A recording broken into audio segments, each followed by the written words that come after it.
Hello,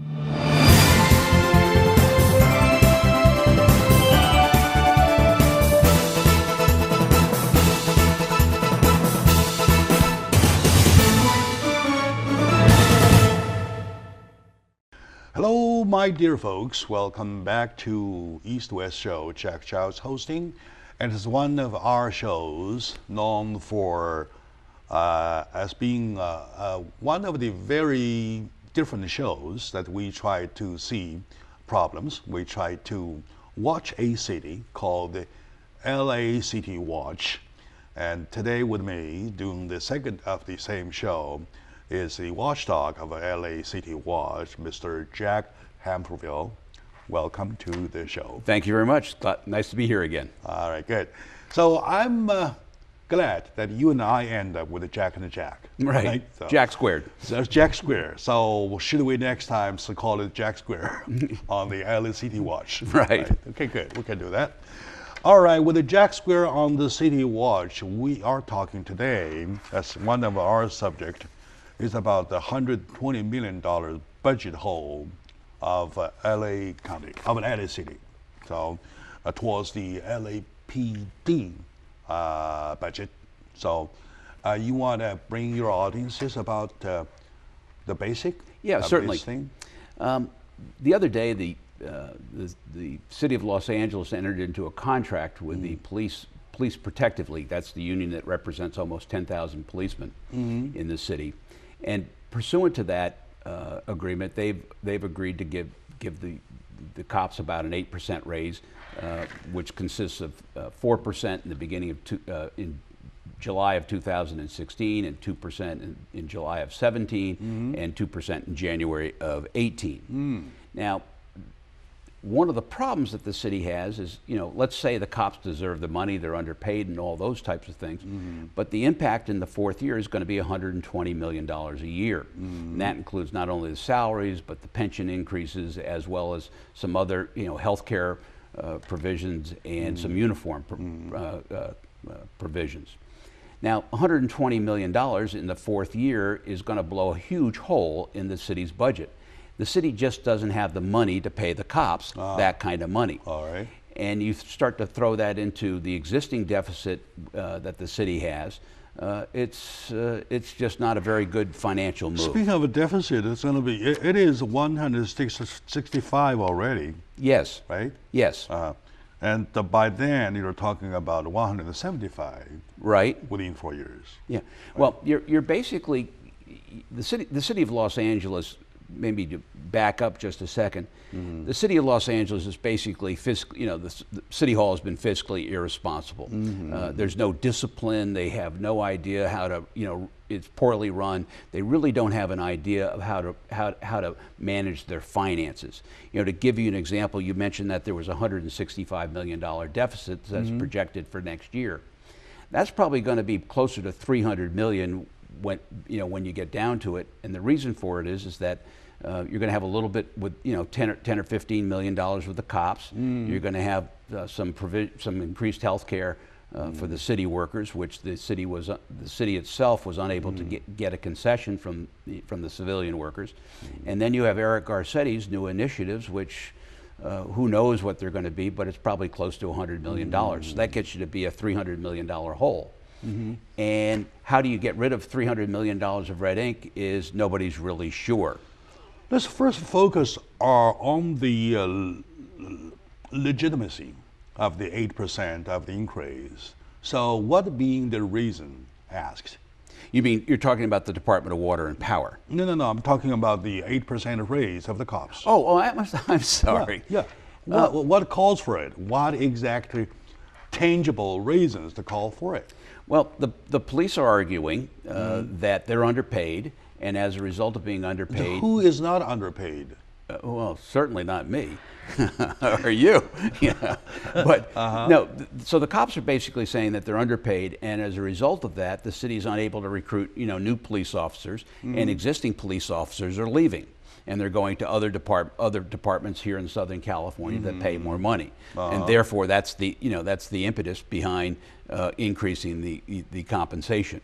Now it's a 4-year deal that goes back a year from July of 2014 to July of 2018. So that's 2% a year, which is consistent with what the firefighters are getting, for example. But it's so do the cops need the money? I'm sure they're able to justify the increases. On the other hand, again, the city doesn't have the money. Well, the answer, of course, is yes. Everybody needs the money, right? The cops, of course, do need the money. But how about firefighters? Well, the firefighters are, they're getting a 2% increase over the next 3 or 4 years. I don't know exactly what the contract is, but they have what they call a Me Too provision. If the cops get more than the firefighters, that means the city has to, the cops, the firefighters get it also. You're right. So and everybody should say Me Too. Well, right. you have a big distinction in the city of Los Angeles between what we'll call the public safety workers or the sworn workers. That's like the cops and the firefighters versus the civilian workers. The civilian workers would be people that work for the planning department or recreation and parks or the sewer department or the trash collectors. There's 20,000. The next thing automatically they will say Me Too. Because we're all city workers. Well, we're into that situation because the budget, the way it's been phrased over the next 4 years, assumes that there will not be any raises for any employees, including the cops and the firemen. Well, obviously that's not going to happen. Go ahead. And so the civilian workers, they want to raise, a pay raise also. The problem with that, again, not only does the city not have the money, but in 2007, Mayor Villaraigosa and Eric Garcetti, as president of the city council, gave away the store to the civilian workers, where they gave them about a 25% increase, pay increase over a 5-year period, which was later extended to 7 years. But they gave away the store, and so the cops over the same period have probably had a 14% raise, according to some of the. The other issue is that even if the city did have the money to pay, though, you got to look into the future, right? If you recall, the Californian problem is that we made quite a promise, a much more promise than we can do during bad days, bad economy. We made a promise at a time of good times. Now the times of bad times, we can't keep up. So that's the problem. So in consideration of the durables, the practicalities of the increase of the 8%, though, number one question is automatic. Everybody asks, does the city have the money, right? Number two question is, does the city consider about the future, the consequences? Because you obviously, if nobody makes a huge mistake, nobody kills anybody on the street, though, unjustifiably, well, of course, you have to keep it up all the way. All the way, right? So my question number two, question number three, are they answered, please? Are they what? Are they answered? Are they being answered? Is anybody come out say, hey, we do have the money? The city is basically, the answer to your question is no. The city really hasn't done a very good job of answering the question of what's going to happen tomorrow as a result of all this. Quite frankly, it's almost worse than that. In that a number of expenses today are, that they should be paying are being deferred till tomorrow. So, for example, we're underfunding our pension plans. They have pensions are very complicated, but there's a whole bunch of assumptions underlying the pension payment every year that allow the city to save, probably a couple $100 million a year. The other area that the city has been neglectful of is our infrastructure. Our streets, our lunar crater streets are some of the worst in the country. Our sidewalk, 40% of our sidewalks are busted. Our parks are, not very well maintained. The street lights are going out. I mean, there's all sorts of just take the city buildings and facilities. They're antiquated. The bathrooms, they're terrible. You're right. So the city's been, the city council has basically goes through, and they refuse to pay normal operating expenses, pensions, and infrastructure. So as a result, the city has about a $25–30 billion long-term liability, and they're not addressing that. So to answer your question, the city really isn't thinking long-term. They're just bouncing from pillar to post to see how they can balance the budget every year. In other words, the city is making promises while it's still deep in debt. Yes. So to make it to put it in single terms, right? Very simple terms, yes. All right, I mean simple terms. Yeah. So that's the way, right? And then to look into the future, is the city prepared where they can get the extra 8% by increased tax, by whatever?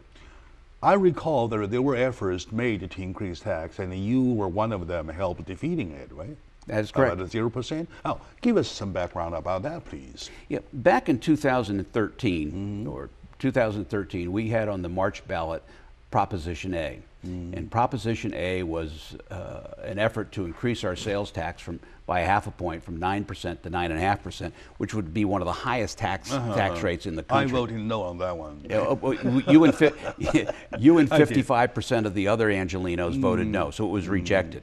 Okay, my dear audiences, today is one of the show called LA City Watch. Joining me is the watchdog, Mr. Jack Hamperville. And I would say he is a man with lots of guts and lots of brain. He does lots of homework.